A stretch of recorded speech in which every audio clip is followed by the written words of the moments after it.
It's Grimes time. I'm back. Monday Madness. Will he testify? 60 something I came by.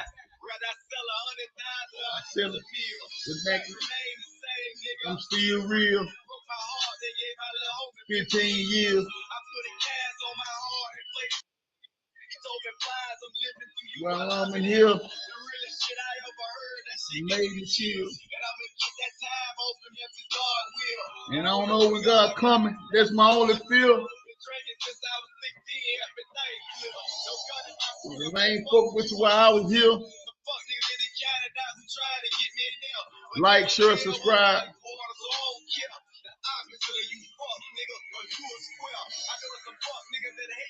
Never met, never talked to me, never even seen me yet. You want me trying to get respect it or check it, and I don't know you. If I was legit, so I'm even.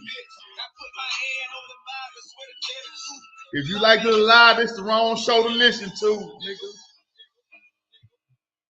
What it do? What it do? What it do? That's that Plies intro, so classic. If you like to hear lies, it's the wrong show to listen to, man. It is Grimes time. Y'all do me a favor. Please like, subscribe, share if you're on YouTube, share it to your YouTube people. It's on Grimes Time YouTube channel. Please share it on your personal Facebook pages, to your friends, to your stories. That way we can keep on moving the culture forward tonight. Tonight, I got a very special guest, my partner, one of the legendary Dallas hoop stars, minus the controversy. This is by far one of the baddest man to ever come through DISD, Stephen Hedake Smith. And we will get down to his story. You're seeing him on Netflix, Bad Sport. And I thought it was no perfect time with all the things going on with Chauncey Billups and Rozier and all those guys and those 34 guys. I thought it was no other better person at this time to tell his story. He came on briefly a while back, but this is his time to shine tonight. But please like, subscribe, and share it to your pages. Like I said, I got my man TOWD coming on soon as he get his act together. He get kind of nervous when they get close to playoff time, so he might be funny style today. But few notes before we get down to, if I bring Hedake on. Allen beat Prosper over the weekend for y'all guys. Covered high school. That was a good game. A lot of games was impacted by the weather this weekend, but good thing about the proper officials to get those games moved up and everything like that to avoid a weather delay, because a lot of times these games have significant impact on seeding and playoffs and stuff like that. I know Allen beat Prosper. They moved it up to 1 p.m. game. It was another like Soto blasted Cedar Hill. My Colorado Buffaloes, don't ask me why. I don't know what the hell is going on with Prime now. I don't know if it's a time to arrive or is it a time to depart. I have no clue. But what they displayed in Utah, it was not indicative of who he is as a competitor. But I don't know what they got to do to try to right the ship and get Bodetta, but it's going to be a tough road ahead. But that was one of the most embarrassing whoopers I've seen in a long time. Whatnot.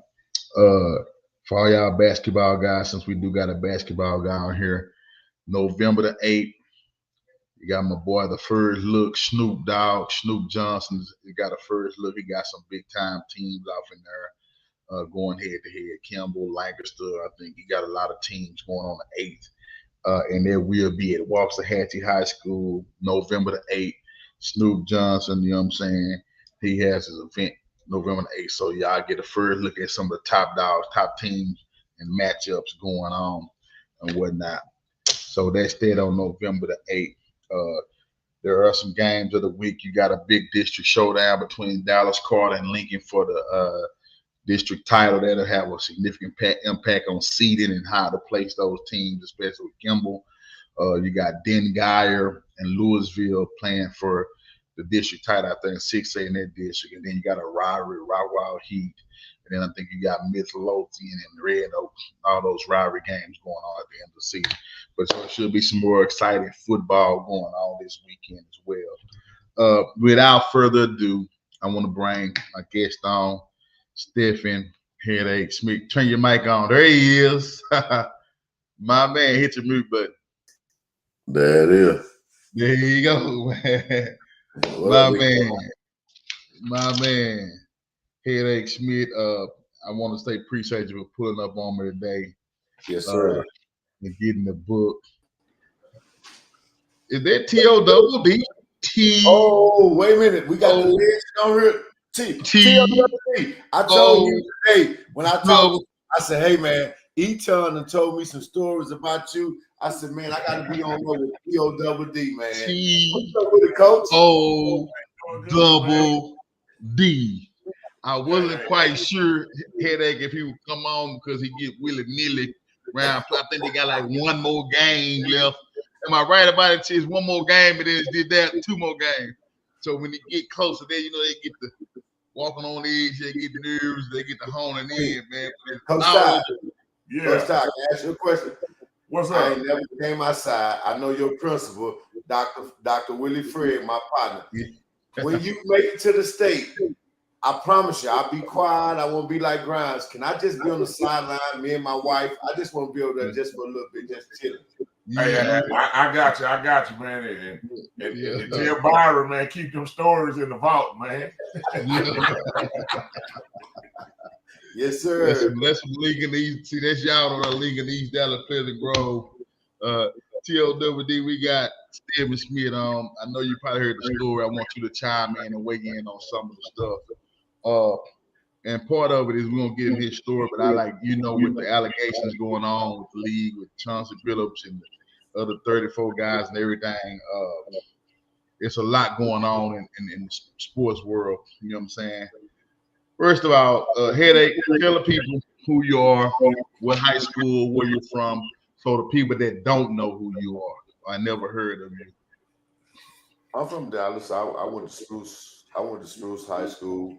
We was Apaches then. Now they the Timberwolves, but I was Apache. You know, went to Spruce and everything from Dallas. I went to Comstock Middle School. I'm from this area and everything. I'm a hometown born guy. Yeah. What was your rival school back when y'all? So you played in the early the 80s? Nah, I come out 90. 90. Nah, he was born in the what you know, it was crazy about our rivals because people don't understand. I was born in South Dallas. You know, I went to Charles Rice. Then I went to Riley, and then I was getting ready to go to middle school. They was gonna bus me to Robert T. Hill. Mama said she gonna move out the hood, which is South Dallas. We moved to the Grove, and now we Comstock. Yeah. Did you know Todd? That being Todd from the South, Oakland. Todd, you 4-4 Oakland, right? What you 4-4 Oakland or 4-2, Todd? Hey, my little he 4-4. My little cousin Byron Eton talked about Todd, man, back in the day when they was at Lincoln, man. Hey, Eton, Lil J Sneed, and Hook, all them boys, that man, Todd the G, man. That's all I can say, bro. Hedake, hold on. It don't cost That's us all I nothing can to be say. real. That's all I can say. But don't give him stripes he ain't earned, man. You gonna crown him, Hey, crown him. when me and you was talking that day with Joe White, I told you, certain people would get some stripes with me. You know, Joe White. He already so high up. You gonna need a hot air balloon to get to him, man. Don't do him always. He already earned. You know what I'm saying? I'm G, man. You don't give no stripes out of stripes, man. They ain't got no statue over there for him. Nah, Tyler G, man. You gotta give him his Ain't flowers no while kid here. over there linking out no Jason Todd Street. Right, you got to give him his flowers No, while I'm here. saying what I'm saying, I give him just due, but when he's done and coaching his career, his accolades not gonna come from South Dallas. He gonna have to get them from Oak Cliff. Jason Todd Waster over there. They not gonna give him better the South like they did Elsie and Al Lipsky. They ain't gonna give him those three over there. We gonna place him in the cliff.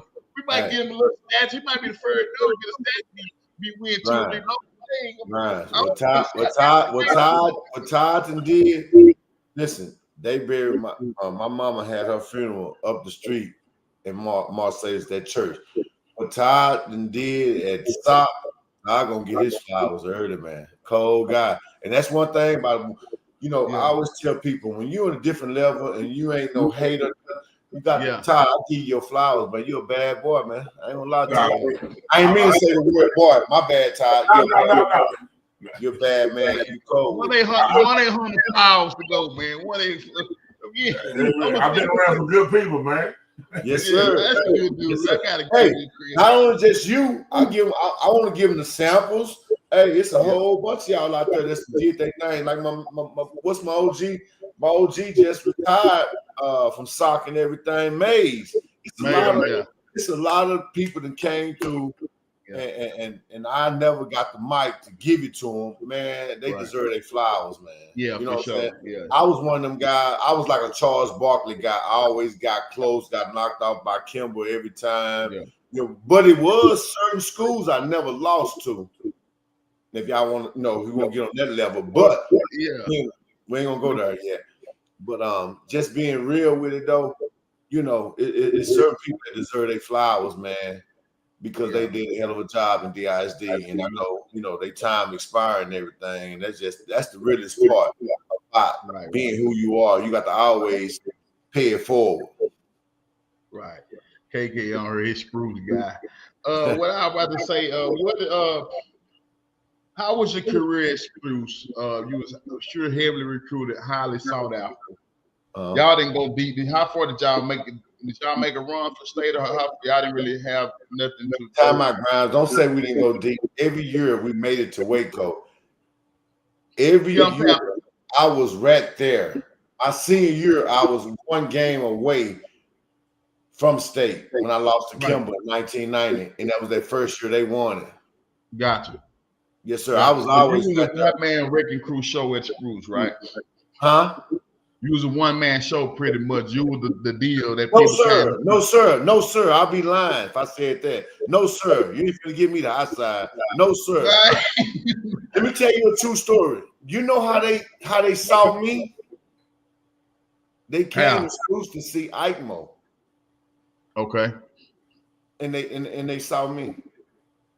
What did he end up doing? I wasn't no freshman on varsity. When I came to Spruce, Leslie Booker was a starting point guard. See, a lot of people be lying and they want to say this and that. I ain't gonna lie to you. Yeah. When I got to Spruce in the Grove back then, that shit, excuse me, I wasn't trying to cuss, but it was deep. Good. It was deep. Right. It was real back then. Right. What schools were you being recruited by? Oh, man. Well, Eichmo was being recruited by everybody, and they came and saw him and saw me, Grimes, to tell you a real true story. Yeah. They came to see him. That was the year when I'm going to tell you the top 3 players. One was from Lancaster, one was from Sock, and one was from Spruce. It was tough. Do you remember these players, Tucker? You probably younger than those. It was Thomas Hill, Alfredo Porter, and Ike Williams. Then was the top. And one from Lake Highlands, Al Hampton. Yeah, no, reason why I was asking because that's like your era. You was 96. You came out 96, right, Todd? I came out 95, but you got to realize my granddad was at the principal at SOC. Was the principal at SOC. Like I was down there, you know, before they played at Bailey, it was at McClellan Junior College. Like I was in the same hotel with them that night when they lost. Yep. Yeah. But what you was in middle school then, Todd? What you was a freshman? You was in middle school then, Todd? I was in middle school, maybe sixth grade. Yeah. Yeah. Now I remember the war. Like I saw them firsthand. Yep. Yeah. So Hedake, what went into your decision of going to Arizona State? Because what schools that you had on your radar? I originally committed to UNLV. I was going there with LJ. I was going there. And that's when they first went on probation. I was going Larry Johnson. No doubt I was going to UNLV. I had already committed and everything. And then they was getting ready to go on probation. And so I decommitted and I chose Arizona State. They were speculating the relationship with Roy Tarpley. They say you had limos, you went to the Mavericks game, they would send a limo to you, tickets, and they kind of entice you into going to Arizona State to be with Coach. Damn, Grimes. I didn't say I'm not making. I'm just saying. It's public information. I mean, being honest with you, you're right. It was. You know, Grimes. I always tell people right now.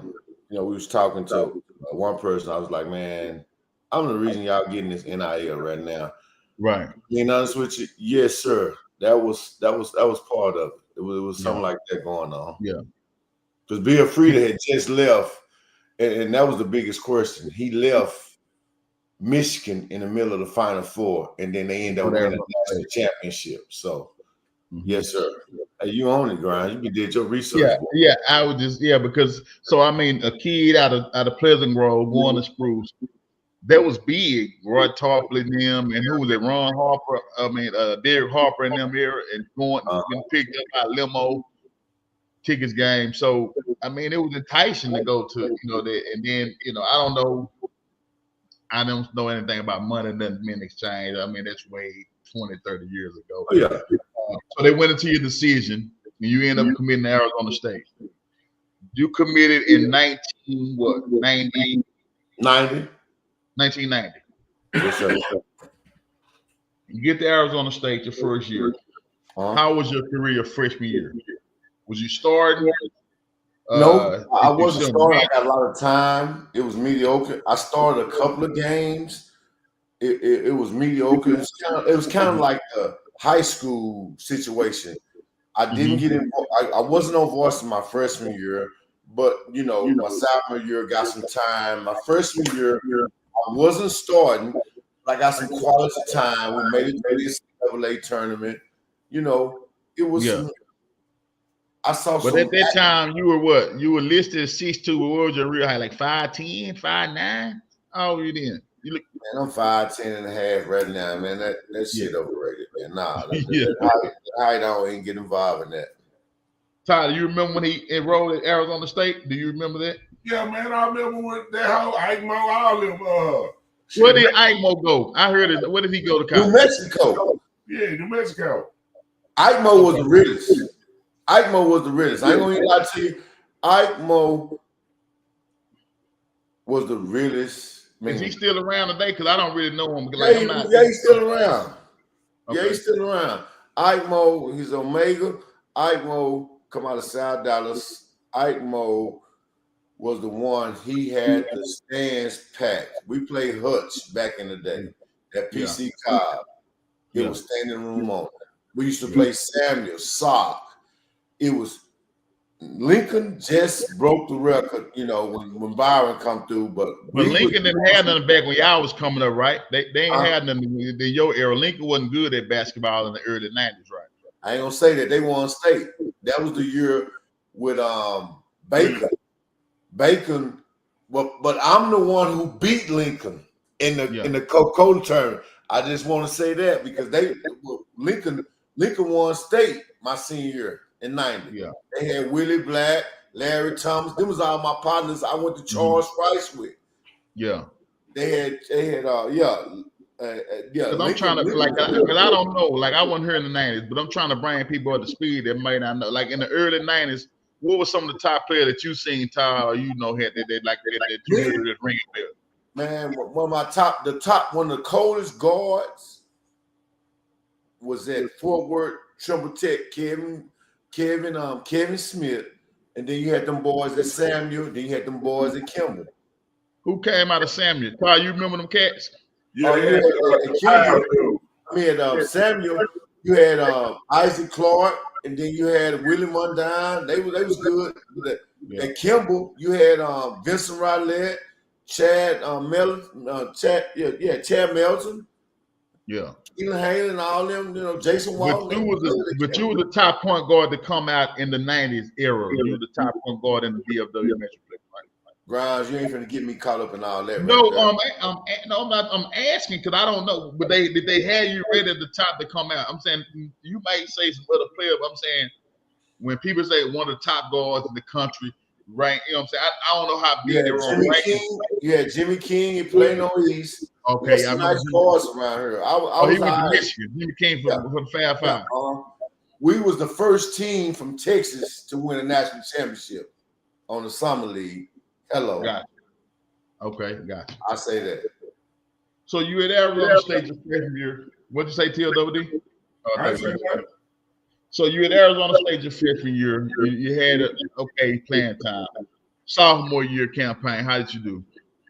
Sophomore year, I was all right. Wasn't nothing special. It was my junior year that was my breakout. That's when everything changed. That's when Coach, he had asked me a question and it changed my whole life. He asked me, why was I playing the game? And I told him it was because he asked me why I play the game basketball. I said, because I love it. He's like, nah, you playing the game because you love it, for somebody who you love. And that's when I changed it. And I got my first tattoo and put my mama name doing it for him. Yeah. And when I made the USA squad, led the Pac-10 in scoring. That's when everything changed. So this is your junior year, right? Yes, sir. That's when you got our notoriety. That's when you really turned the corner of who is Hedake Smith? Yes, sir. Everything changed. When did the scandal start? Your senior year or your junior year? Going into my senior year. My senior year, we was playing a video game, and that's when I started betting. Because when I was at Spruce, man, we used to shoot dice, and that was crazy. We would shoot dice in a minute, man. I'm talking about. I'm getting ready. You shot dice back at Lincoln?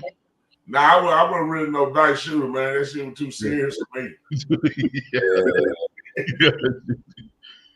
So your senior year, you playing a video game. Playing a video game, and we started gambling, and we had got into I had got into a debt. It got deep. It's like $500 actually. Yeah.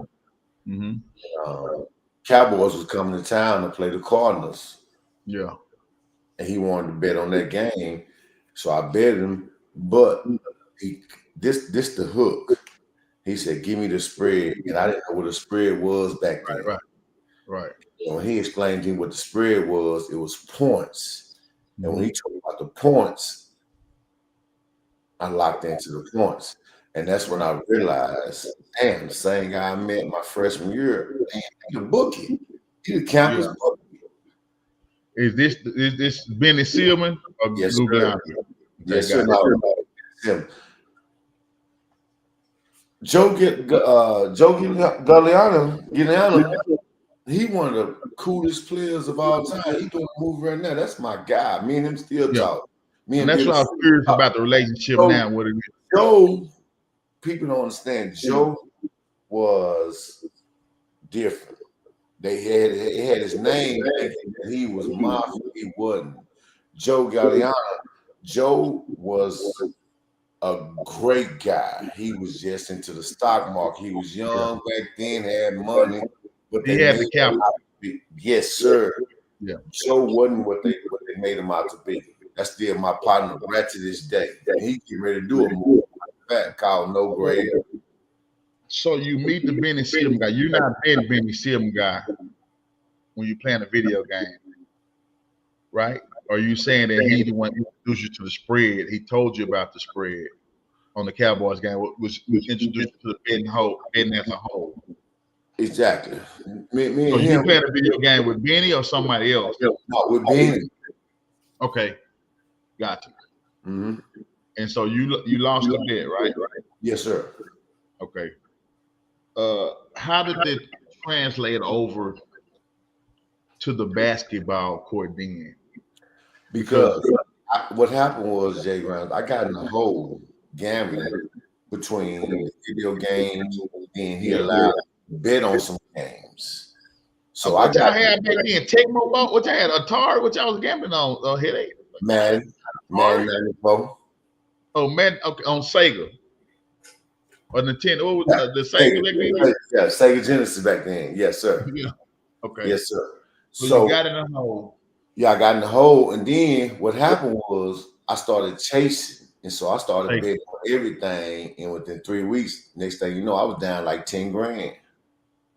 So what I'm saying is this, Headache. Uh-huh. You chasing. He introduced you to the sports betting, right?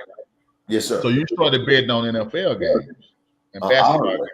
I was All of it. NFL, soccer. I was betting on everything. Okay, gotcha.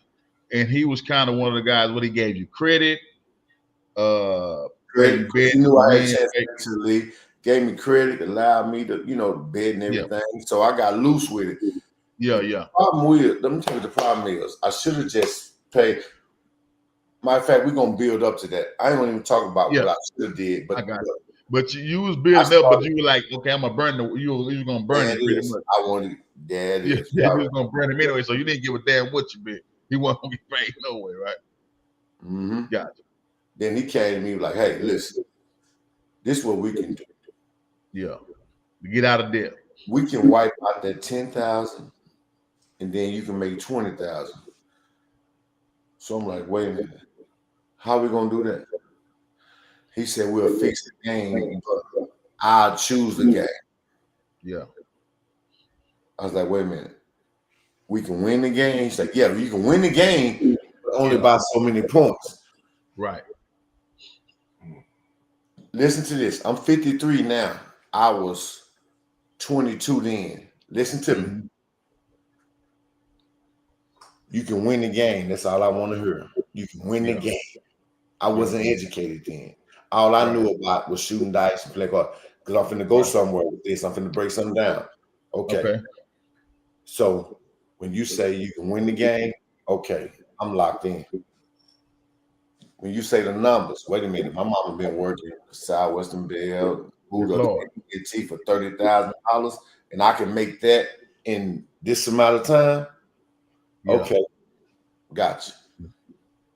It's a lot of money. I was hooked. 20 grand a game, fixed.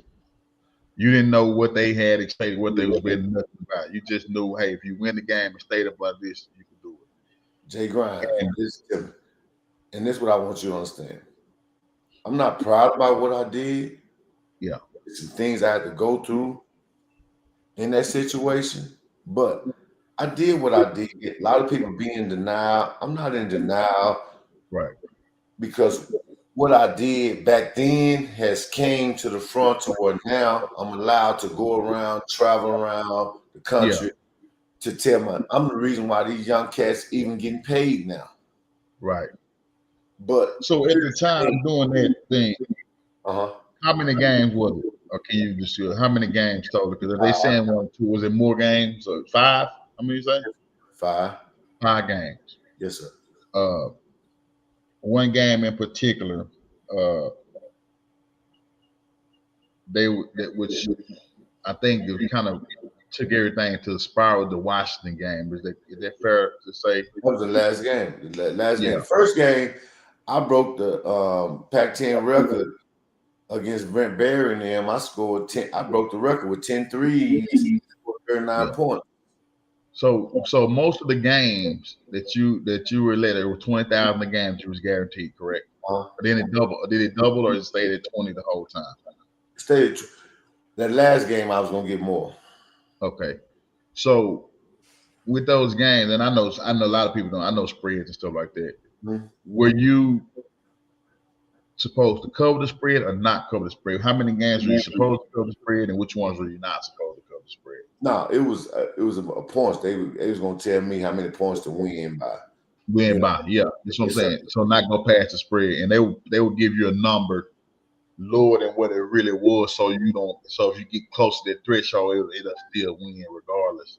Mm-hmm. Kind of like if they say, "Hey, you win by 6," but really you can still lose win by 8 or something, still get paid like that. But they want you to be low as possible.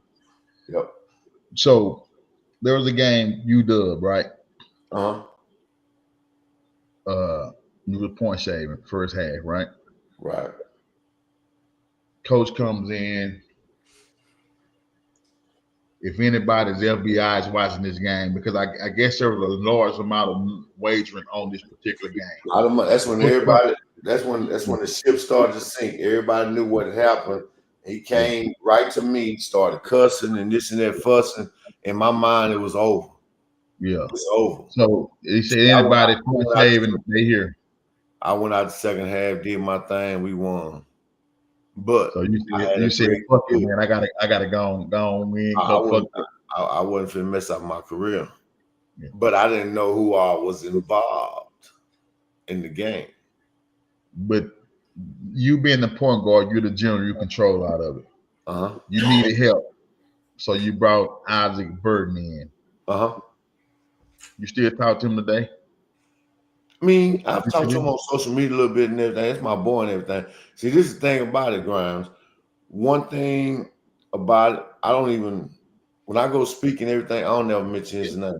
Because he ain't there to defend himself. Right, for sure. You know what I'm saying?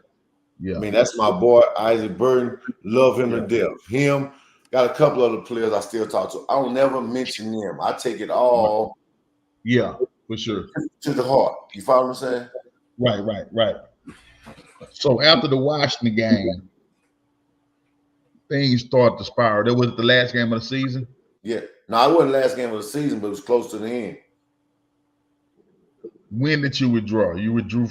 So they said you withdrew from college after the season, or right? When the season was over. When the season was over. Yes, sir. Why did you withdraw? Because I knew I was locked in. I had a debt I had to pay, and then I knew if I didn't make it to the league that there was consequences. Mm-hmm. You know what I'm saying? I had locked myself in and made some promises to some major people.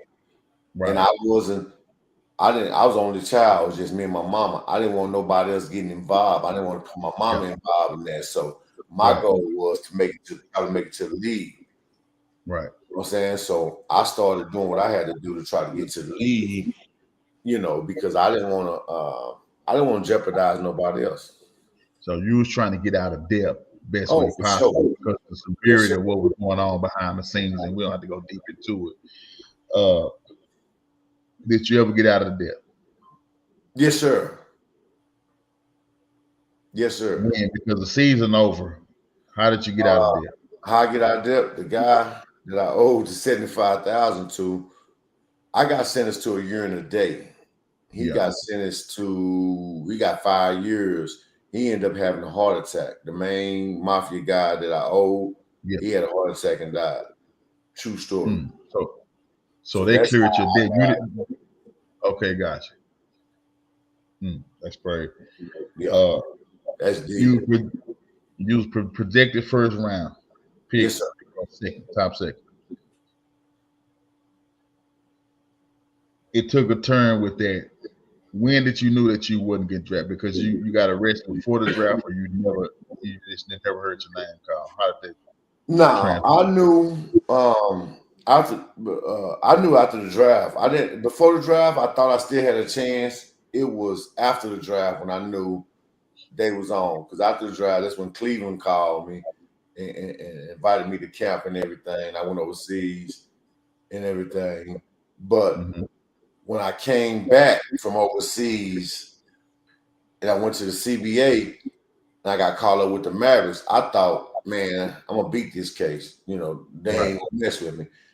But after my second 10-day contract with the Mavericks, that's when everything hit home. That's when I knew, oh, they got me. So you fought the case for 2 or 3 years, or how long did you fight? You were able to try to have resurrect some part of That your happened in career. 94. I didn't go to prison till 99. Okay, got it. So you stayed out 4 or 5 years free roaming, trying to see if you could have a career and maybe I made the Mavericks. I got to the Mavericks in '97 when Jim Clemens left the Bulls. He was the first black coach to coach the Mavericks. That was before all the other ones. Yeah, in '97, Derek Harper, AC Green, all of them was there. And that was at the end of the season when Eric Strickland had broke his thumb, and they called me up out the CBA. I was in Sioux Falls. I was at Sioux Falls Skyforce, and they called me up at the end of the season. And because after the second 10-day contract, they was like, "Oh no, we'll wait till the summer." And that summer, that's when the feds came in. Ty, how did you react when you heard this story, being from South Dallas, and you hearing about what's going on with Hedake, watching him coming up? Do you remember as a kid how it happened? Yeah, I was in high school around that time, so yeah, you know, I didn't really know. You know, you saw it on ESPN, you know, and stuff like that. You know, and you remember. You know, I remember from as I was a little kid growing up watching him play. So, you know, it was just like shit. He must have got into some real shit. Then people come, you know what I'm saying? Yeah. But I think sometimes people too got to evaluate where you come from and decisions that we make, especially as young people. When people put that money in your face, a lot of people talk shit, but a lot of people when you don't come from a lot, shit, that's a lot of money. There ain't no different than selling dope or you know, you looking at it like shit, this ain't selling dope or this ain't doing no dirt type stuff. Yeah. You know, we don't view them type of crimes sometimes as really big crimes, you know what I'm saying? Right. They're called hitting the lick. Yeah, it just spiraled out of control because when money got involved, I think got up like $1 million on one of those bets or something like that, and so it drew up a red flag. Yeah. Yeah. So you getting ready for the Mavericks? You was playing with the Mavericks at the time. Did you went to trial? Yeah. Or you took a plea? No, I went to trial. You went to trial. How long the trial last? Oh man, it was like that week, and they gave me a year and a day, and that was November. I went to trial November the 15th, right, 1899. That's the day it happened, and then December the 15th, they gave me 30 days. They gave me 30 days, and I was locked. They gave you 30 days to get your affairs in order. What do you think? They gave me 30 days They gave me 30 days to report. Yeah, I was locked in. They gave me a year and a day. You went to where you were locked up in Arizona, Big Spring. I went to Big Spring, Texas. They had me in the They had me in Big Spring, Texas, Green Dick. Yeah, okay. Gotcha. Black so you did a year in the Fed. It was a year in federal. No, because it's a year and a day. Grimes, I only did 9.5 months. They gave me the good time, so I was out of there in 9.5 months. I was back over. Oh, you got that. They probably figured. Do you think? I mean, I don't know. I don't think you did nothing crazy, nothing wrong. You didn't hurt nobody, harm nobody. Do you thought the sentence was fair? For what my lawyer told me, he thought I was gonna walk. We gonna get no time. But when they gave me the time, my mama ran out the courtroom crying. That messed with me mentally, and that's where that's where the problem came. But I dealt with it and I accepted it, and that was the best thing ever happened to me, Grimes, to be honest with you. So for the people that may not know the legal what they charge you for? It was a conspiracy to commit fraud, or because I don't know if the Sports charge bribes. It was sports bribe. sports bribes. Okay. They call it sports bribes.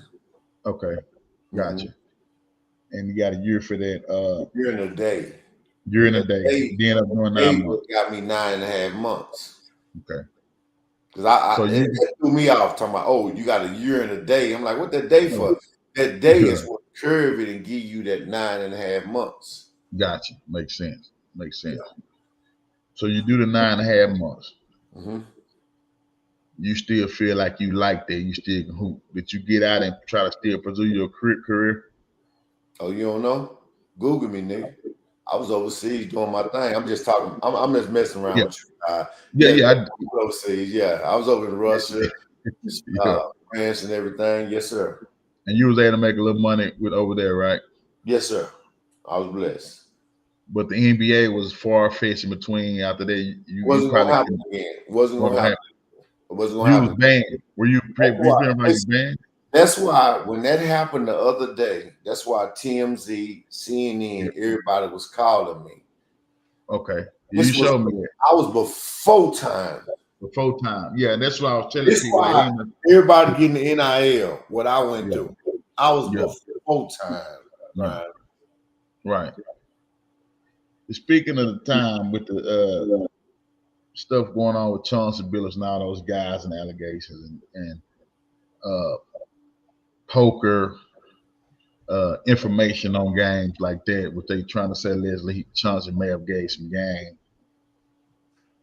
You care to speak on that or what you think like could have happened or should have happened or should not have happened in that realm of life? Because it's been going on since 2019.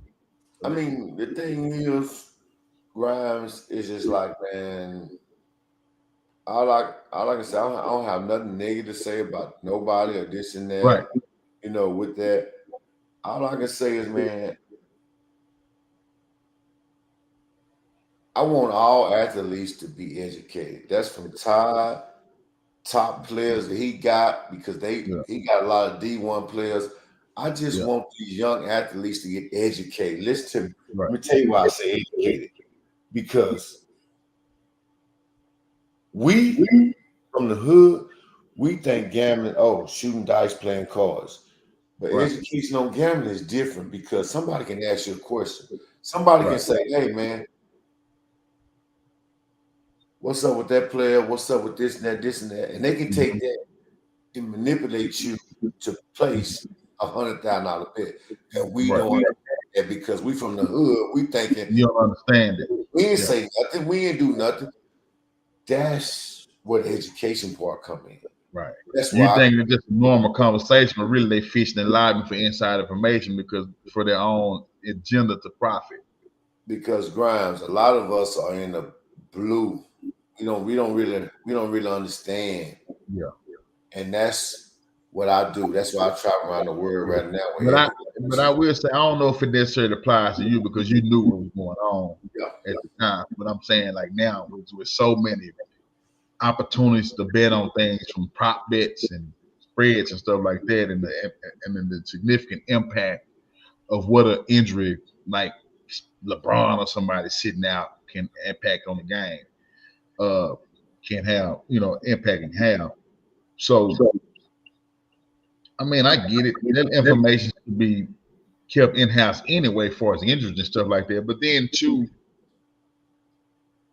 even looking back at Tim Donaghy, the referee and all those games he fixed and all that stuff like that, a lot of times that stuff is you privy to the information anyway. They have to release it, right? Because now you got so much money involved with ticket sales and everything like that. So I wouldn't want to pay $200-300 and my favorite player, LeBron or Michael Jordan, not playing, but you didn't charge me this much money. So a lot of this stuff has to be released. So I guess it's mostly the timing of it. Like, do you know beforehand, before the spread gets lower, before the drop? Like, let me get this information first why the point spread is 10, because soon they figure out Michael Jordan and somebody else, LeBron is going to drop down. So maybe that may be the issue, but you have to release the injury report, right? Yeah, you got to release it. You got to release the injury report. But I'm gonna let Coach Todd speak on that. I'm gonna be quiet with you on that one, Grimes. I'm gonna let Todd talk to you. Go ahead, talk to him, TOOD. That's really, hey, that really Grimes world. You the one I always posted parlay tickets. Yeah, well, Ty level on a high school level, they don't got sports prison. So let me share like that is. I mean, I know it's like, and Yeah, I've been that's what I'm saying though. But you always the one posting me parlay ticket, man. I be wondering, like, man, what you be talking for? Yeah. You say Grimes, what I happened? think Grimes. Listen to me. Got much love for you. There's certain things I don't even want to talk on, man. That shit just different, man. It's different. Yeah, it's different. Yeah, it's different. But like like the game and stuff. But like you research injuries and stuff like that. But you know that there are some people behind that got the injury report before people even know about it. Like this is a global phenomenon. This is global. I'm like, damn, I didn't know. So I'm saying when you picking your parlay tickets, Grimes, like, because I'm saying you could probably channel that intellect that you use for that. Like, what else you use that shit for besides picking parlay tickets? That makes sense. Well, like other than ticketing, now, like who's the agent? Because like if you come, it's like you coming to a concert and you got 3, 4 people, and then you telling me Michael Jackson ain't gonna be there, but you can charge, so you have to release that.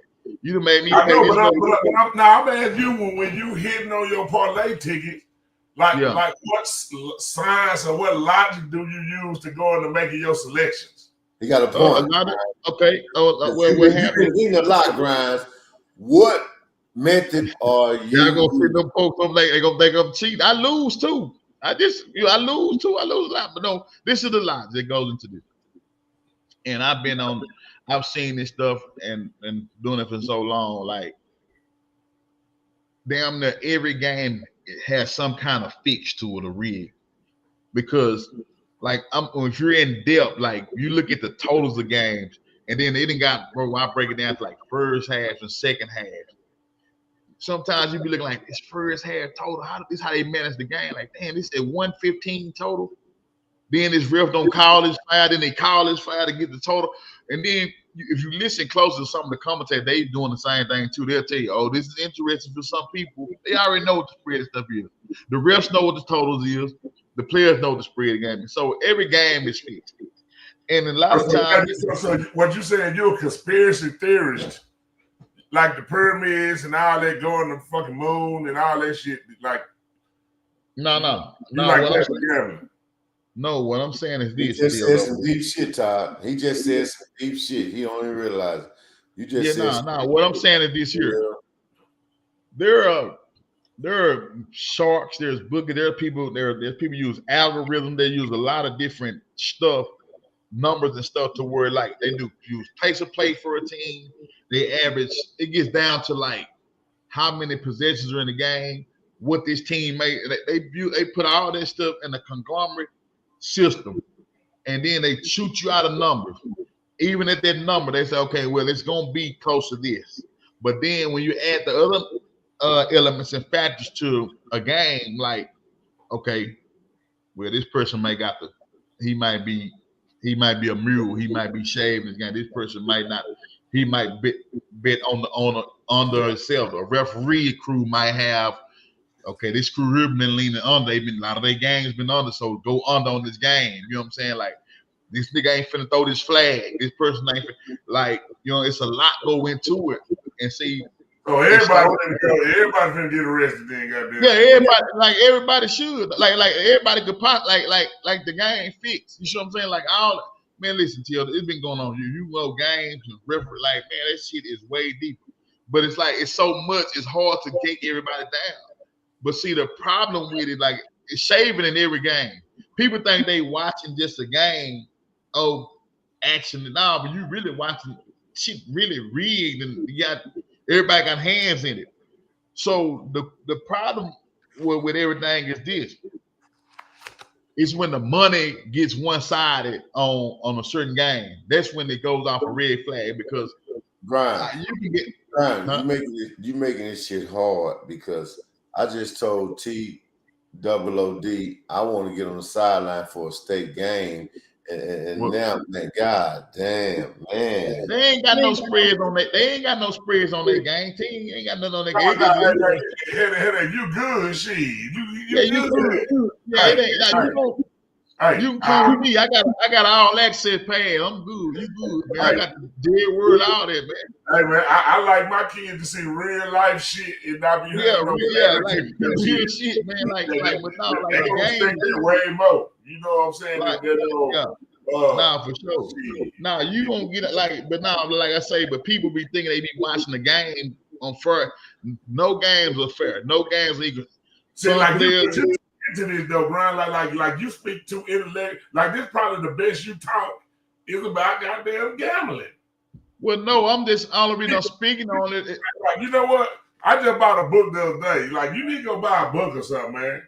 So I got Hedake book today. I got his book. He bought me his book today. I got a book for you, Todd. I want you to read this, Todd. Like, Todd, I got this for you. I'm gonna read it for you too. What's the name of that book right there, Todd? Financial Literacy for It All. Yeah, for it all, man. You know, I'm just looking at the little dude. That John, whatever that name, John Hope Bryant. And I'm like, well, shit, let me order that on Amazon right quick. What is it about? Coach Todd. What you think? Coach Todd. I know it's about financial. Hold on, bro. I'm talking Hedake, man. For you, Coach Todd. Keep doing what you're doing, man. Represent. We count on you to win that thing this year, man. You do what you do, man. You've been doing it. Gonna give you your flowers, man. I'm proud of you. Hey, nothing but respect for you, man. You keep doing that damn thing, man. For real, though. Man. Buy him a bouquet, tell him it's okay, and it's so. But so we talk about goddamn some parlay tickets, your ass. No. You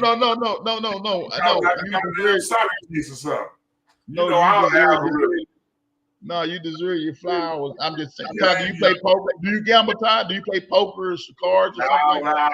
I don't be liking to lose, so like you shot dice back at Lincoln though. No, I did. Them niggas killed motherfuckers. Hey, Todd, you good then. You real good then, Todd. I want to get y'all. I'm gonna tell you why though, Brian. Because I really was like watching them fool, and they really be shooting them dice. Like they talking to them, and like you really make the dice do something. They serious about that shit, bro. And I just couldn't believe that you talking to the dice and you got a secret road to just make your shit hit. Like I just couldn't wrap my hands around that shit. Well, sometimes they could be there, but then sometimes they got all kind of trick dice load. It's a game, and I had to learn. But I ain't hanging around no people like that. Like if you got that shit, I wasn't gonna be around that. Some real shit. Like the people on some of that thing, I've heard of someone, I know someone on that thing. It's some notorious people, some real cold heart, and back in the day, college and high school, I lost a lot of money. It took a hefty price for me to pay to learn. Like, man, they getting down, and so that's why I wanted to get your opinion on this Hedake. You and Ty, like like the poker scandal, like the tables and stuff they got rid of, the card stuff, dice and all that. Like, the game's already illegal. So it only comes wrong with the wire conspiracy. What do you think about those games? Like when people rigging the games and it's not legal. So you think the issue? So when people lost millions of dollars, hundreds of thousands of dollars with this stuff, with Chauncey and them and everything like that. What do you think about that? I'm gonna tell you like this, Grimes, and I'm gonna give you the realest shit I can tell you. I'm my bad for cussing. You can't knock another man for his hustle. Right. You never know what they're going through. Right. That's all I'm gonna say. You know hood people. We know hood people. You never know what they're going through. Yeah. So you can't knock another man for his hustle. The thing is that you got to understand there's consequences behind when you do something wrong. Right. Right. It's a lot comes with it. That's my thing. And see, I think my thing is more like, I don't see them. I mean, people been getting down rigging shit, like for years. If you sweet, you sweet. How we say, if you don't know, you don't know. You know what I mean? You said that word. If you sweet, you sweet. You already know. but I think it gets crazy because when you have a lot of, I think what, and I'm just speculating. What got Rozier and all those other guys focused is when the mob stuff come in and the extortion stuff and the retaliate. Then you got those 67 people going telling and blabbing like, hey man, they probably did this, or they doing that, they extort me for money. I know they cheated me, yada yada yada, this yada yada yada that. And then you got the wildfires. Because I mean, I don't think is there a charge for being cheating somebody at a legal poker game? No, it's not a charge, right? Hey Todd. Yeah.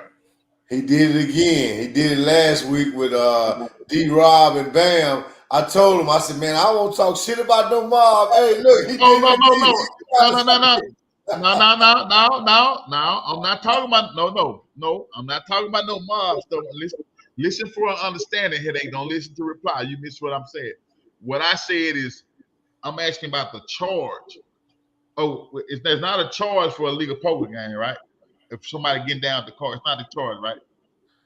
But I'm asking. Let me ask you a question. How can you have a legal poker game? You have to be connected with what? Can you have a legal poker game? Well, no. What I'm saying is like it's not sanctioned. Like it's not at the casino or we in the private our home. Let's just say that means it's illegal, man. Yeah, I know. That's what I'm saying. So that's your answer. You're not. I'm trying to paint a different picture. So go directly then. Go directly with your picture, Grimes. Go direct with your picture because you going. Okay, let me just ask this. Go there. Why did you think it blew up? Why? Yeah. Because why did it turn criminal? Because they got who they wanted. They got who they wanted. They got who they wanted. Let me get deep with you, Grimes. Okay, Grimes. What you got to understand is this. When you go fishing, there's some big fish, there's some little fish.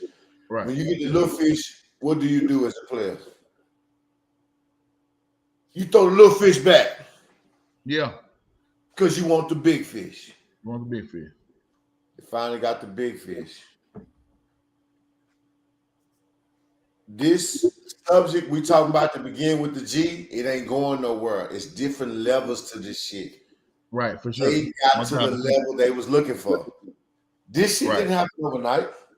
Right. Right. It's been Enough going on. shit. Yeah. Didn't happen overnight, Coach Todd. Nah. You got past that. Get to your next episode next Monday, Grimes. Go ahead and talk to Coach Todd about yeah, I'm saying, but I want to. Yeah, we finna get this side, but I want to just tell you about tell the people about what you're doing now. You got to deal with Epic. What is it? Oh, I'm with Epic Global Solutions. I travel around all colleges. I'm finna go to the University of Syracuse this week. I was at University of South Florida last week. I go around speaking to all these college athletes, educating them about gambling home, telling them don't do the right thing. It's not worth it. Yeah. That's simple. That's what I do right now. What's the most impactful visit you've had on your tour, spreading your word that you've had? Like you say, man, this person listened to me, or this school listened to me, or it resonated well with this individual. Because it's one thing to speak, it's another thing to impact lives. University of Alabama. Explain. Roll Tide. I'm gonna leave it at that. It was deep. It was deep. Yes, sir. Because of history. Or maybe allegation. History and what athletes going through. See, a lot of y'all don't understand what these athletes go through. Right. The pressure. And athletes go through a lot of stuff. And we as the public, we don't understand that. Right. I'm not going to elaborate on that. I'm going to leave it at that, Grant. Yeah. I'm just leaving.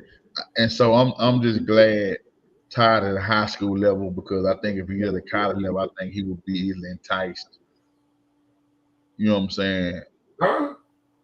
Or influenced. Influence. What are you with talking money. about?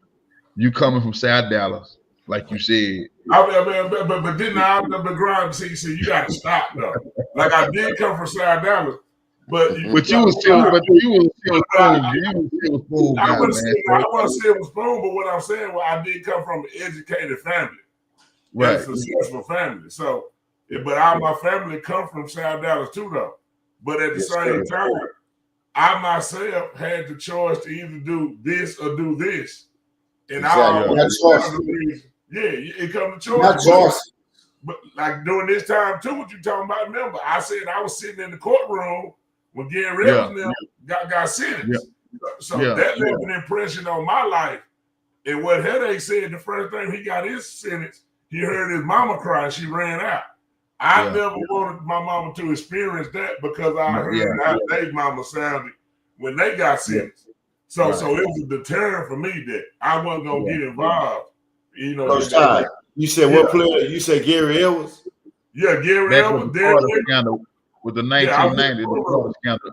My favorite running back, man. I was just working out with him about a week ago. We was up at Zog and DeSoto working out. Yeah, GL was my boy. Yes, sir. That's my guy. First time we went to state, like before the playoffs started, you know, we had them cats come talk to the team. Because my biggest worry don't be if we win it. My biggest worry be after we win it, how do we deal with success? Because a lot of people, you start to think you're invincible. I know everybody been kissing your ass. You know, you man, and then you do some shit that just destroy everything you done built. You know what I'm saying? So my biggest thing worry about, okay, if we do win this shit, how are we gonna deal with it? Right.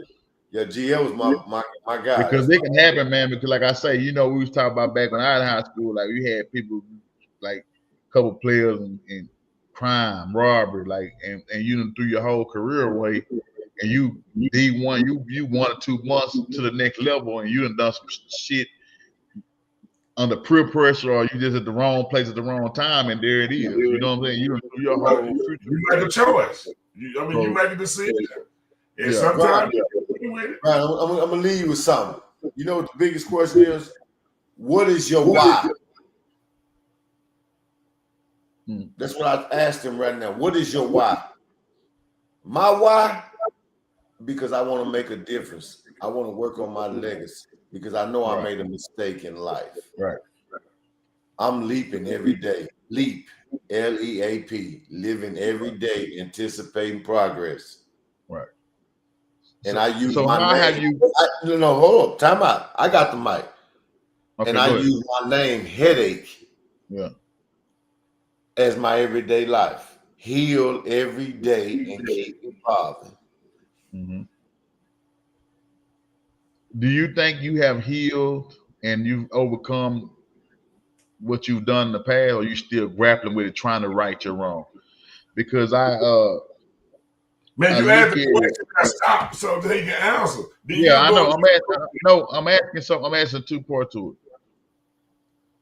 Or it's like when people talk about the dash, like, and how do you enrich your epitaph, what you do while you're living. Do you think you have got to where you want to be in life and healed and have superseded what you tried to accomplish, or you still feel like it's more you need to do to right your wrong in the past and help somebody else? That's my why. Yeah.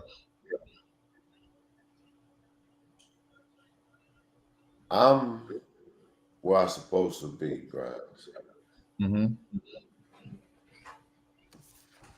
If you look at this, the HEDAKE, it stands for heal every day and keep evolving. Right. Listen to me. I'm in a place right now. I read my Proverbs every day for wisdom. I go to New Light Church of Mesquite. My pastor is Sean Rabb, Fox 40. I sit on the front row, get that good word. The problem with a lot of people is they don't know their purpose. I know mine. I'm ready to make a difference. God put me through what he put me through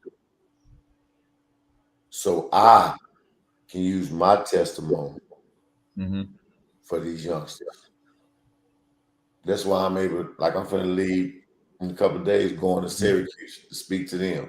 That's what I do. I travel around this world to tell my story. That's what I do. I'm making a difference. And that's all I want to do in life is make a difference. For the people that may be discouraged about timing of life's situations and instances, when did it change for you to where it be like, okay, now I can go ahead and live my truth, my meaning, like far as I got the Netflix, I got the book, because we going back to the 90s and seeing like this just came to fruition just now. Mm-hmm. So in between time and to get into this now, what was it like going through the pitfall, through the valleys to get to where you is now? It was And why it took so long? soul searching. Soul searching. It was trying to. The problem was, Grimes, I pointed the fingers for so long. I was blaming everybody else for my mistake that I made.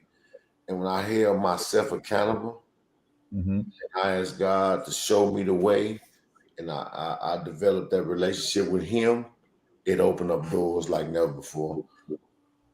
See, what we do as a culture, we always like to blame everybody else. But I Right. looked in the mirror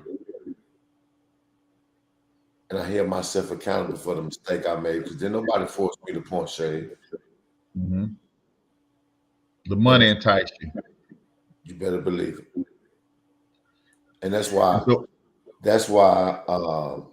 when you hold yourself accountable, then you can move forward.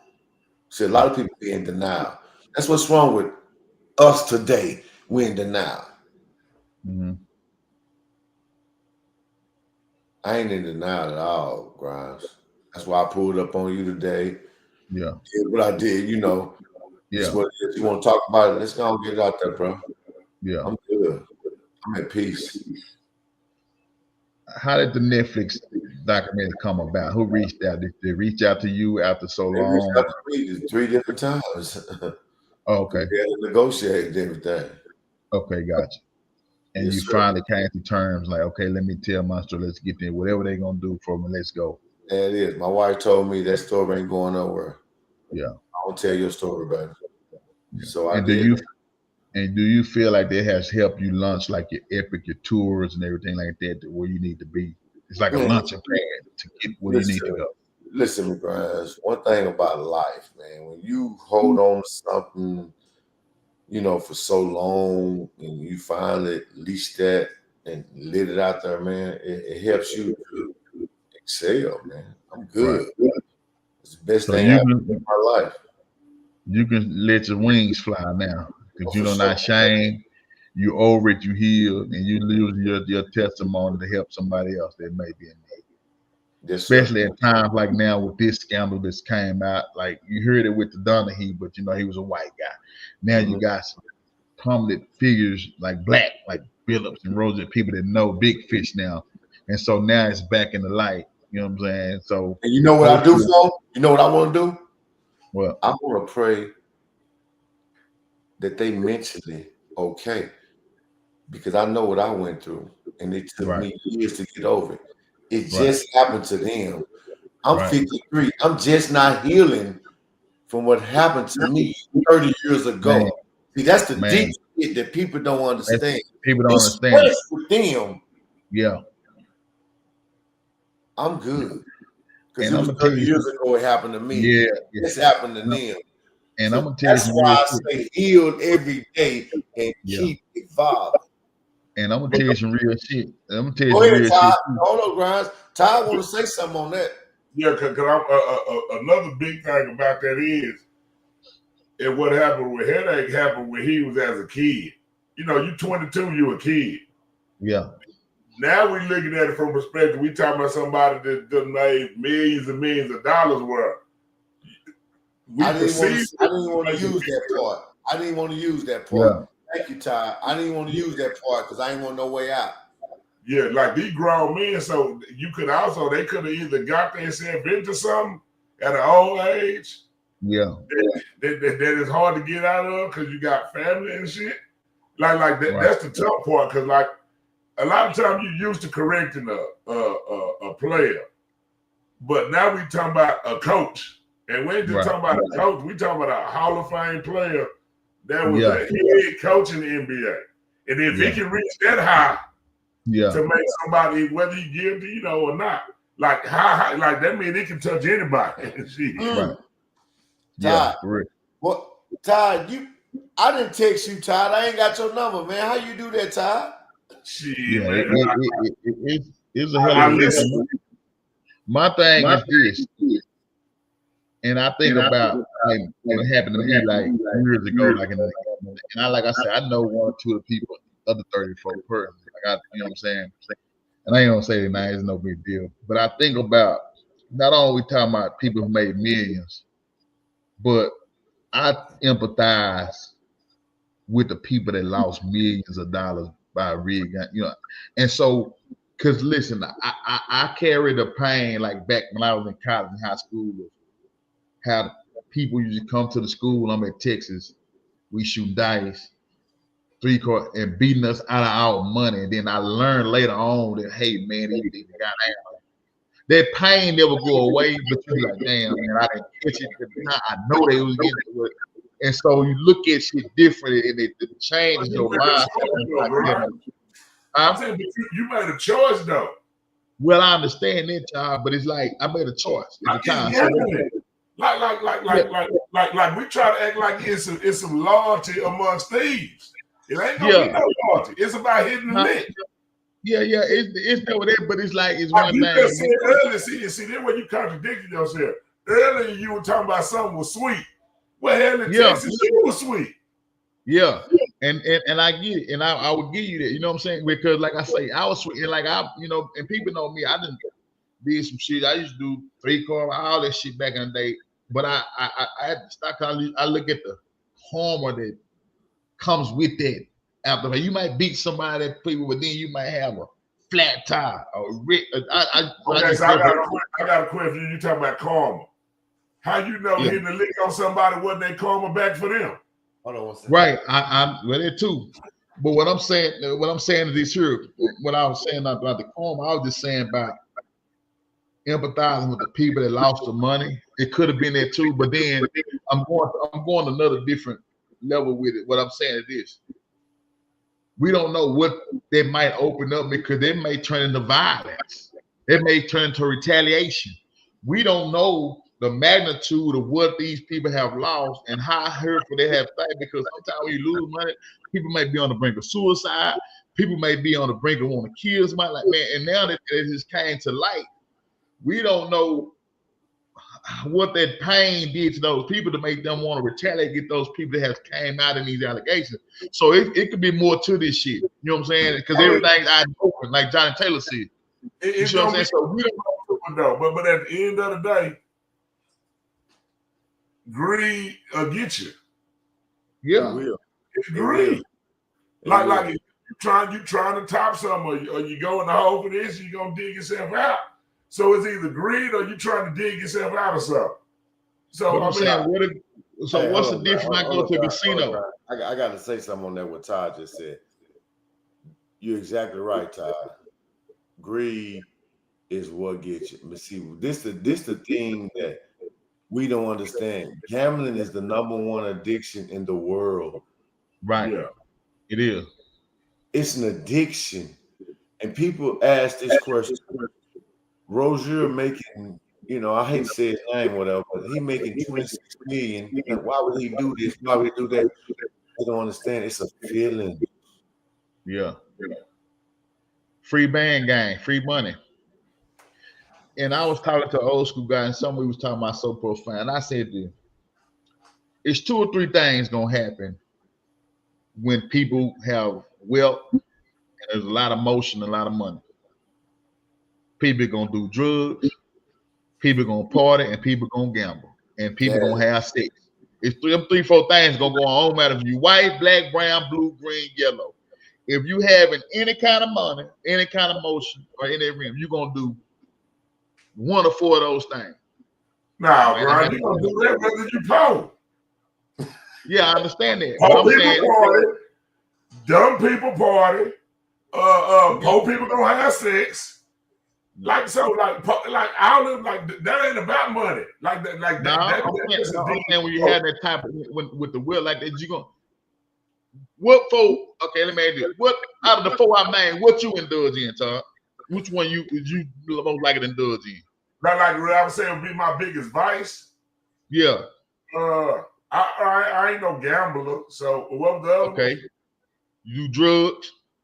Nah, I really ain't into drugs neither. You party? Nah, I don't party no more neither. What about infidelity and sex? I mean, I can't have infidelity because Not infidelity. Okay, what about sex? You ain't practice abstinence. Nah, I mean, yeah, but I'm a person that believe like ain't nothing wrong. I mean, it is something wrong with sinning, but we all don't sin. Yeah, we born out of original sin. Coach Todd, don't let him get you on that, man. Listen. You know, I'm Listen, asking. man. I'm asking one of four things. You I'm could have gonna just said say I it don't like do this. none of it. Grind, me and you could go head to head on this. You went to University of Texas. I went to University of Arizona State. Arizona State, the #1 party school in the world. Listen, that's just what it is. That's what they That's do. what it is. Party. But I'm saying you can't save him for letting me answer those Hedake. What I'm saying, you try to say that was based on money. Hey, Todd finna win state. Hey, Grimes, no, I didn't say it was based on money. That's based on. It's based on greed. It is kind of based on money. No, but it ain't about having money. Money don't make you ain't finna cheat and rig games and take it out being free. Huh? It is about money because you ain't finna do it. Ain't nobody finna rig no poker games and point shave and shit. It ain't no reward on. No, ain't nobody gonna do it. Well, I don't see it. Who gonna do that? No. You said that's because it's an addiction. The same way somebody may eat candy that ain't good for them. The same like it's a whole bunch of everybody got an addiction or something. That's just human nature. That is. You can't stop that. But we're not gonna say that's real time. That's real time. It's an addiction, but all I was saying was that it's 3 or 4 things that go on with life, period. Yeah, but are you a functioning addict? Like, see, it's a difference between being an addict and a functioning addict. They're two different things. Some people can function and go on with their everyday life where it don't. Michael Jordan was a functioning gambler. Right. It never made him broke. It may have hurt his pocket sometimes, but he never went to the goddamn bottom of his closet getting pennies and shit. So what I'm saying is it ain't about money, bro. Right. Getting money. Okay, in this case, while everybody in the hood, they rap, sell drugs, whatever, to get money, and then they get that shit and then do some hood shit that the people that don't have money do. Makes sense. I mean, like, is that what I'm saying? But it's a lot of vice. Everybody got everybody, but that's human nature. Like Hedake is who he is now. He went through his testimony, and now he's a better person, and he's also helping other people. Now, if he didn't go through this, it may be a lot of other people that he didn't help that wouldn't have got helped. But maybe because it was Hedake, it hurt. It touched people differently. The same way when it was Gary Edwards, Derek Evans, and all them cats. That took, they were like my heroes that I'm looking at. You know what I'm saying? Yeah. Gary Edwards was my hero. You know what I'm saying? So I'm there in the goddamn hotel when Hedake and them lost in the regional semifinals. I think the Humble King would. You already know. Yeah. I know what happened when they went and checked them rooms the next day. Right. I was there. I saw Shaquille O'Neal play with San Antonio Cole. And I was there when Derek Daniels threw up the shot from half court. What they do the next day, Todd? What they do that ain't for this show though. But what I'm saying, he know what I'm talking about. Yes, sir. So what I'm saying is I was there when Derek Daniels threw up the half court shot, ran after Frank Irwin Center, and beat Saka at the buzzer in the semifinal. So, bro, I've been watching this shit since the 80s, bro. Since 84. I went to every state game. You So I don't done forget seen nothing. I was good hoopers. So that's what I'm saying. Like I would like most people don't know McClellan Community College. They don't know what I'm talking about. In Waco, Grimes. McLennan County. Yeah, that's my neck of the woods. Calvin, Texas, my hometown. But what I'm saying, a lot of people don't know what that means. Yeah, they don't know what that was. Yeah. Like I don't talk about going to Garland. I want to go back to SMU for regionals, like you were back to the movie. But you know what I'm saying? But hey, all in all, Barnito was cold as hell, man. That's my little cousin. Who's in the choir singing Sunday. That's my guy, B.E. Hey, Todd, he talk about you all the time. Yes, sir. Hey, Barnito, that one kid that was a grown ass man. Shit. He was different. Was he like that? Yeah. He was the most talented. Yeah. He was the most. It wasn't like he was talented. He probably one of the most talented come out of Lincoln that I've seen for a dual sport for sure. Nah, but it wasn't about what he did on the court. It was the way he was like a grown ass man, though. You know what I'm saying? No, Todd, don't say that, man. Nah, Barnito, I'm like, you can tell he played and grew up with older people because that's how he carried himself. Damn. He wasn't amongst peers in high school. That nigga was like somebody that came reincarnated from 10 years before, and he was just stuck in his time. Like hey, Barnito, like that's my little cousin. He talk about you all the time, Todd. And he know. Yeah. And what he say? Yeah, you don't get in high school. That's the guy down in Lincoln home with the fast stuff, man. Yes, bro. Barnito, no, bro. Like, he was different. I played against my senior. He was bad. Like he's the first kid that I ever said, please, I don't even know when you're gonna have no kid, but let me coach your kid. Yeah. Hey, his son at Grambling now. I know, but if he would have been in sock Hedake, his son would have been in goddamn Alabama somewhere. Shit. Yep. That's cold. Hey. Cold, man. Like that Barnito, like that bring attention to my shit. Yeah. Hey, that boy was special, man. That Lincoln, man. Like, hey, boy, I can write a book. When I retire, I'm writing each time I got a little chapter. He was a bad man. That was a bad man. That was a bad man. Me and his mama were cool. That's my girl, Tyra. Hey, girl, what's your message to the people before we get out of here that you want to share with the people going forward? You got to be where you got to be tomorrow this week. I'm going to University of Syracuse. University of Syracuse.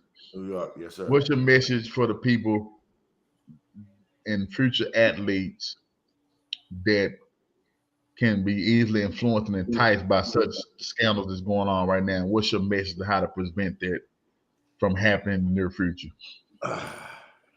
Man, do the right thing. It's not worth it. You know, my uncle used to ask me this question: do you know the difference between a smart person and a wise person? And I was like, hell no. What are you saying? He said a smart person learns from their own mistakes, whereas a wise person learns from the mistakes of others. I had to be smart, be wise, learn from my mistake. Don't get caught up like I did, because it's not worth it. What do people get you? Yeah, they do what I always tell kids. You're going to learn two ways. Wisdom or experience.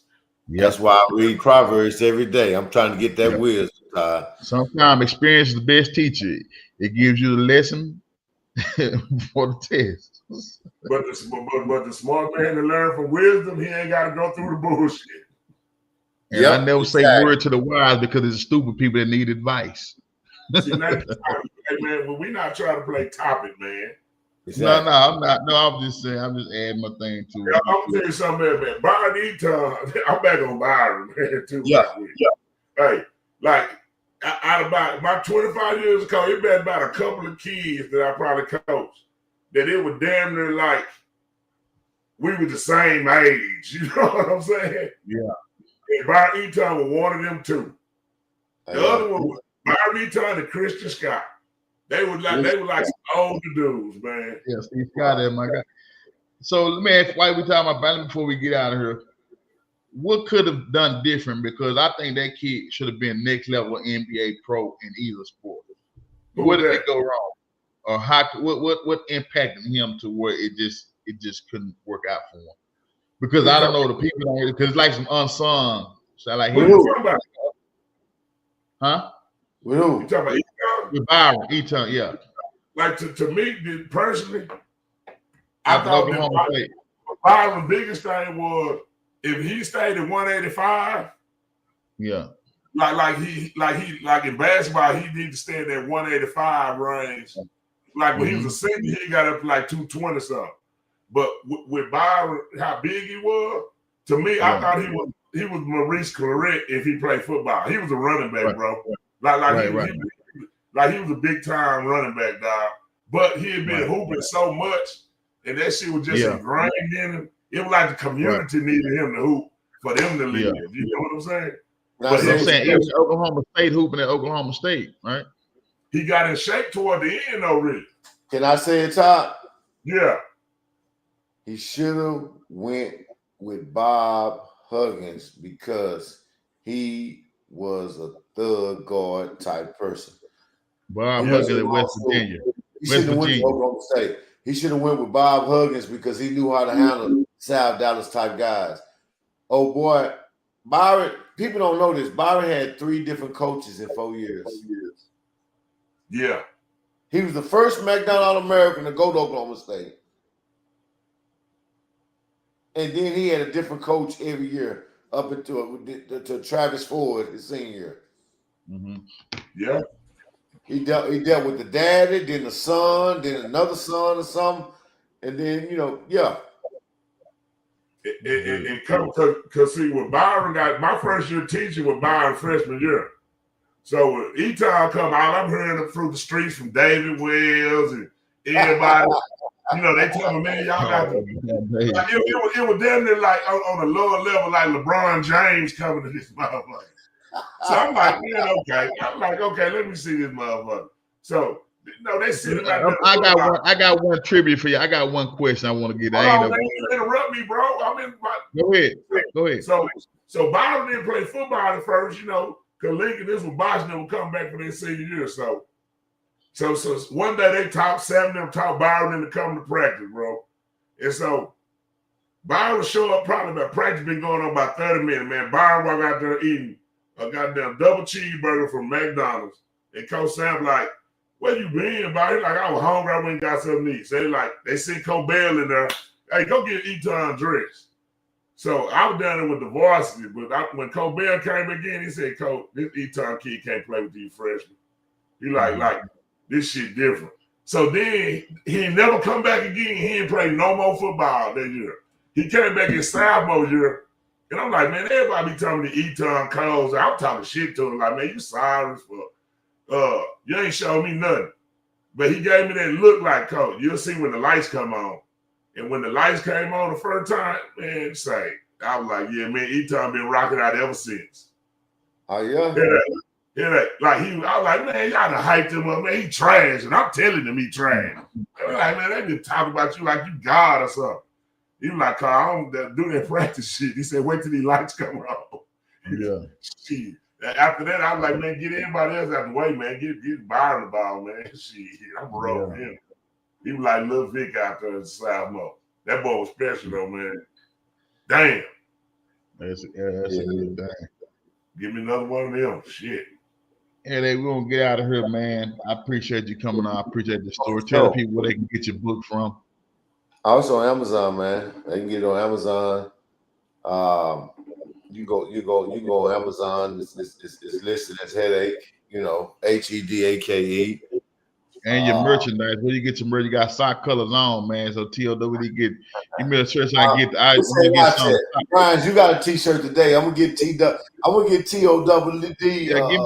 TOW a sock. Come by the school, man. I got a key to his office and stuff. I'll show you where to go. You just drop it off over or something. Oh yeah. I'm gonna get T shirt and everything, man. Everything good. TOW, who we got this week? You play football too, or you just always was a hooper? I played football, I played tight end. I got hit so hard by a linebacker from Mesquite. I let that shit go, T. I'm a basketball dog. See, Eton daddy, my cousin, Keith. That was all that was done with all that other shit. I'm done with all that. I can't do it, man. Couldn't do it.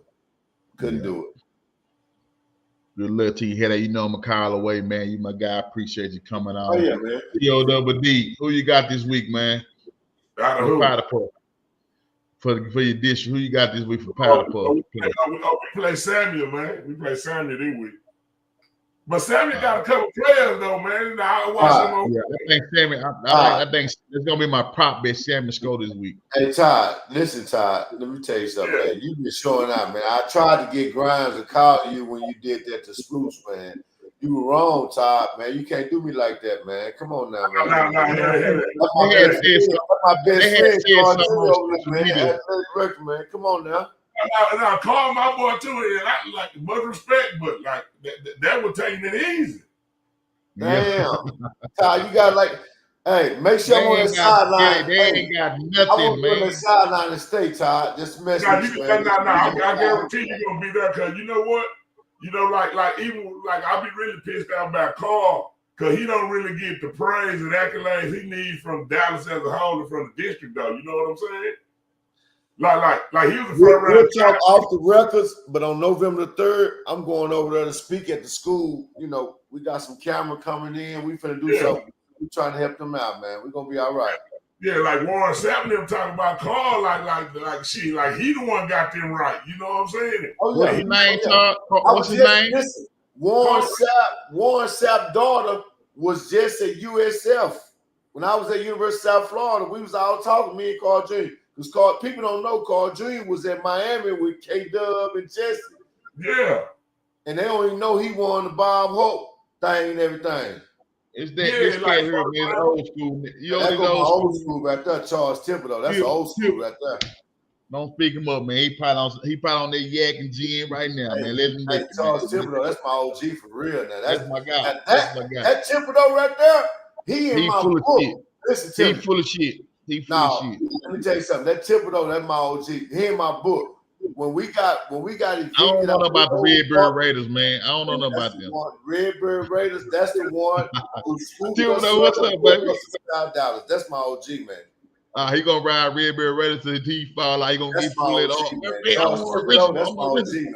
Todd, that's my OG. Yeah. He be at the game. What he at the game, Brian? Yeah, he be at the game. You can't see him. He still running the COVID mask, so he be incognito. Yeah, he run a COVID mask. That's my old Todd. On the real though, Todd, good luck, man. You win this thing, man. I know you're gonna win this thing. Do your thing, man. We proud of you. We behind you, man. Anything I need to do for you, just let me know. We'll do, man. I appreciate everything, much man. Love, hey, when we make it, you made it. Oh, man, you already know. We'll see the playoffs. Hedake. We'll pull up at the playoff, man. You're gonna make a good run, hopefully. Hey, Grimes, I don't know, man. I go in there with you on your thing, man. You be having a lot of shit going on, Grimes.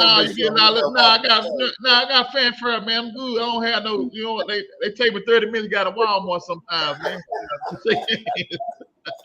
No, it's all right, man. I do it for the culture, man. You know, the yes, sir. Culture, you know? Yes, sir. Appreciate you coming on, man. It's all a little Hedake, man. Tap in with me on the call away, baby. All right, TOWD. Appreciate you coming on, man. Y'all got sent. Where y'all game at this week, man? Well, we go to the Grove, the house that Griff built. You know what I'm saying? Oh, yeah. I got two questions. I got two trivia questions, two college players. What did Chauncey Billups go to college at? Shit, George Washington? No, Colorado. Oh, Colorado, yeah, he sure did. And last but not least, these guys just got through playing. What did Debo Samuel go to college? Man, I can't remember, man. I don't know. I'm out today. You out to South Carolina, man. yeah. I wouldn't have guessed that shit. Nah. Appreciate you coming on, Hey, that boy C. Scott.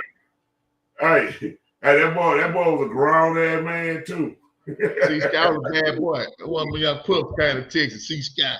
hey, that boy C. Scott, boy. He always, boy. Shit, that's another one of them off the ass stories. Yeah. Boy. You gonna let him climb up the ranks with your TOWD? Yeah, Scott know he's my boy forever, man. You know, hey. Scott used to play domino with the coaches in the office when he was in high school. Me too. I used to do the same thing. I said, damn, I used to play dominoes. I had some stories, man. They play dominoes, all kind of stuff. Like my coach, high around there, man, they fuck with me for real. Cause I was already a good student, and so certain people I still got the domino book. You know what I'm saying? You know with the stuff in there. It's Samuel going to score on side, man. Man, we used to go in a domino, Madden, all that, man. She wasn't a story about them Madden. I won the GOAT, so everybody wanted to play me. You know what I'm saying? Coaches, everybody. Like we can't answer the questions of Samuel going to score on side because it may get called for inside trading or something like that. Yeah, no, I don't do that. No, then they gonna say I was over there with Grimes and they run the book. They got friends on the high school games and ground. And I just want them. They want $1,000 too. That's $3,500. I need that. TLWD, man, I'm pull up on this week, man. Come by practice this week, man. Come lay out, see how we progress, man. See we ready to play out. We gonna be ready. Like we getting ready though. Like we about to, like shit. You know how when you get ready to go to war and you start loading. Nah. You know the funny part is, you remember I'm gonna get you sucker when that fool started loading up all them guns and stuff, and then that fool slipped. You probably don't remember that, man. You probably thought carrying money. One more question for you, TLW. One more question. Who you got? Lincoln Carter. Who you got? District champ. Lincoln for shot the world. Well, we ain't gonna shot the world. We gonna shot Oak Cliff. But they gotta win by how many points? How many gotta win by? 6 points? 7? How many gotta win by? Hold on, because they beat about 5, so they got a -5 right now. Carter beat Kimball by 7. So shit, we gonna win by a touchdown or something, man. We gonna knock out Carter, man. Dallas takes a home with a fast shot to 4 boots. I think we're gonna be district champ, man. You know, we let one get away from Kimball, man, but I thought they saying we. So you acknowledging Lincoln, you saying we, so it is what it is. Yeah, I'm always Lincoln, you know what I'm saying? Yeah. I mean, like you felt. You ain't got much to cheer for, but you still felt. I got Carter. I got Carter for a state dinner. What you want to do? Nah, I'm not betting on nothing, bro. A state dinner? Paris. I don't eat Paris. That's nasty. Southgrad. We're going to Southgrad. State dinner is Southgrad.